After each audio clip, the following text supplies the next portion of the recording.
Assalamualaikum warahmatullahi wabarakatuh. Bertemu dengan saya lagi, Tigno Suhendro, akun representatif Kantor Pelayanan Pajak Pratama Bojonegoro.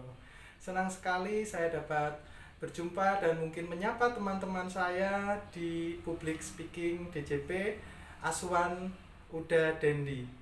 Baik, kenapa sih saya ingin sekali belajar dan meningkatkan kapasitas saya dalam berkomunikasi? Ada cerita dari masa lalu saya atau masa kecil saya tepatnya.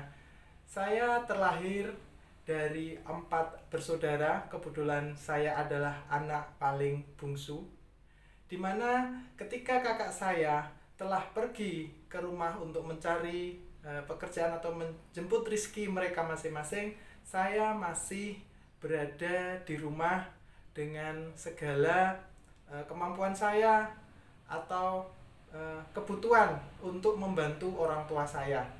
Dalam hal ini saya pada waktu SMP saya sudah melakukan keperluan pribadi saya, mencuci piring, mencuci pakaian, membantu orang tua membersihkan rumah sudah saya lakukan. Saya mempunyai pengalaman buruk pada waktu sekolah. Jadi sejak SD saya merupakan, ya kalau boleh dikata sekarang adalah korban bullying ya. Karena saya waktu itu kecil sekali, pendek, dan saya susah sekali mengutarakan pendapat atau menyampaikan sesuatu yang menurut saya itu perlu disampaikan. Di sisi lain saya memiliki kemampuan prestasi akademik. Dalam hal ini saya adalah anak yang rajin belajar. Jadi sebenarnya saya bukan orang yang cerdas, tapi karena saya rajin belajar. Intinya saya memiliki kebiasaan selalu belajar, mengulang pelajaran, mengerjakan PR, membaca buku. Itulah kebiasaan-kebiasaan saya dulu waktu kecil. Sehingga ketika lulus SD saya meraih ranking 1 di saat itu, dan saya bisa memasuki salah satu sekolah SMP negeri favorit di kota saya lahir. Walaupun toh akhirnya saya harus tergeser dengan SMP favorit kedua karena waktu itu danem saya atau nilai saya hanya selisih 0, sekian. Pada waktu SMP dulu, kejadian-kejadian bullying selalu menimpa saya karena saya dianggap orang yang tidak bisa bicara, tidak bisa bergaul, tidak bisa menempatkan diri, berteman atau berkumpul dengan teman-teman sebaya saya. Pada waktu itu saya berteman hanya dengan beberapa orang saja, dan kebanyakan mereka adalah orang-orang rumahan.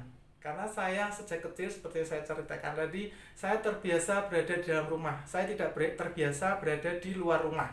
Saya selalu mengerjakan sesuatu di dalam rumah, belajar sendiri di rumah, membantu orang tua di rumah. Saya tidak pernah bermain keluar rumah. Kalaupun bermain keluar rumah, berarti saya bersama kakak saya. Atau pada saat saya SMP, berarti dengan teman-teman atau sahabat dekat saya. Pada waktu lulus SMP, saya mengalami suatu gejolak batin. Saya takut bullying, ungkapan atau pandangan orang ke saya terulang karena saya sudah beranjak remaja. Saya mempunyai pemikiran yang, aduh, nanti kalau di SMA sana yang terkenal favorit pasti orangnya, teman-temannya seperti ini. Jadi pikiran-pikiran itu selalu menghantui saya. Akhirnya saya memilih sekolah kejuruan, di mana saya di saat itu memang kondisi ekonomi yang mengharuskan atau ada keinginan kedua orang tua untuk tidak melanjutkan pendidikan lagi, dalam hal ini kuliah. Jadi saya sudah ditekankan, kamu lulus SMA sudah silakan pergi cari rumah seperti kakak-kakakmu untuk bekerja. Maka pilihan saya adalah jatuh di SMK yang pada waktu itu dikesankan sebagai SMK khusus perempuan.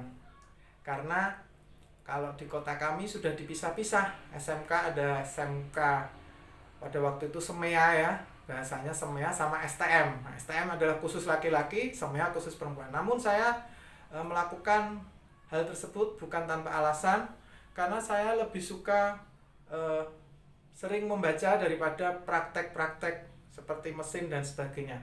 Saya lebih suka ilmu pembukuan dan ilmu ekonomi. Walaupun terkadang sekarang pun saya susah sekali untuk bekerja secara keekonomian secara umum, maksud saya seperti itu.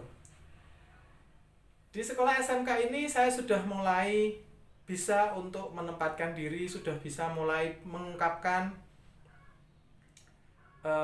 perasaan hati saya dalam hal ini berbicara di depan teman-teman saya.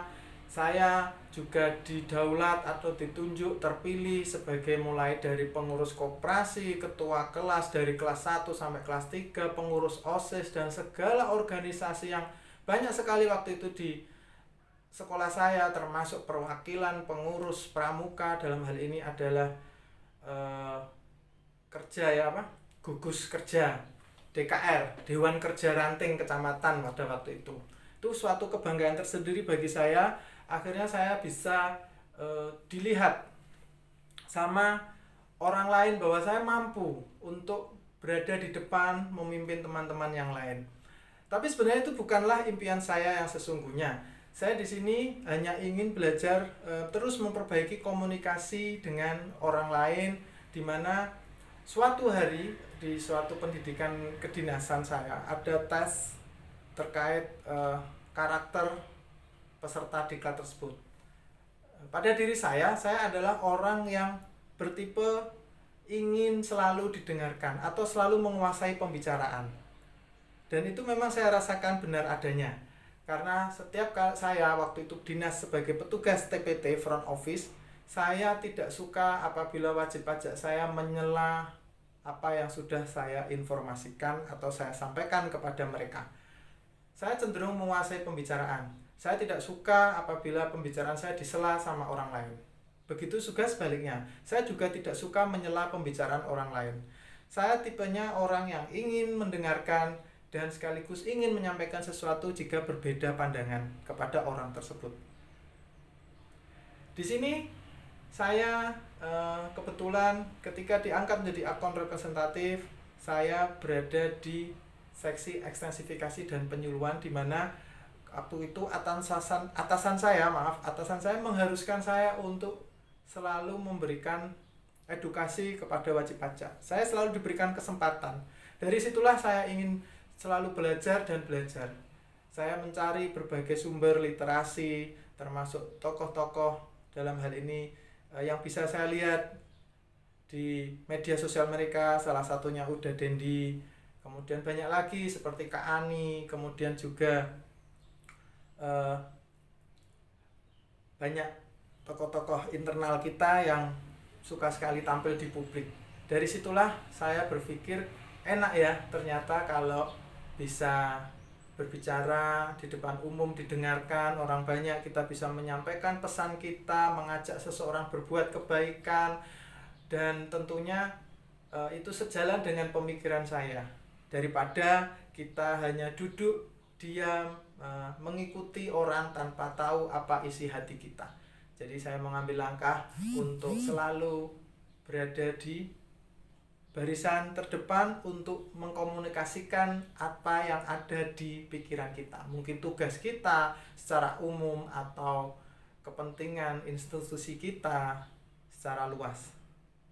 Itulah kenapa saya ingin sekali meningkatkan kapasitas saya dalam berkomunikasi, selalu menimba ilmu dengan orang-orang yang profesional menurut saya sebagai cerminan atau contoh buat diri saya.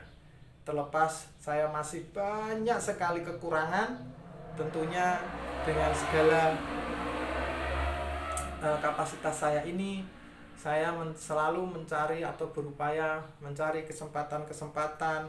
Ketika ditawari teman, kamu mau tidak menggantikan saya sebagai pengajar di sebuah perguruan tinggi, saya ambil tanpa berpikir panjang. Tikno, ini ada kegiatan sosialisasi, kamu mau mengisi? Tidak, saya siap mengisi, seperti itu. Jadi kesempatan bagi saya tidak mungkin datang dua kali. Ketika kita diberi kesempatan, atau mungkin kesempatan itu ada di depan kita, jika kita merasa mampu untuk mengambilnya, silakan. Karena dari dulu saya tidak pernah bisa untuk mengambil kesempatan yang ada karena jiwa saya masih tertutup. Demikianlah sedikit cerita saya teman-teman. Mohon maaf saya jangan dibully ya. Saya takut dibully, trauma banget. Terima kasih udah Dendi dan teman-teman di sini yang sudah menginspirasi saya. Kalian orang-orang yang luar biasa dibandingkan saya yang berada di daerah kota kecil ini yang tidak apa-apa, tidak ada apa-apanya sama sekali dibanding teman-teman saya yang ada di sini. Terima kasih. Assalamualaikum warahmatullahi wabarakatuh. Sampai jumpa lagi dengan saya.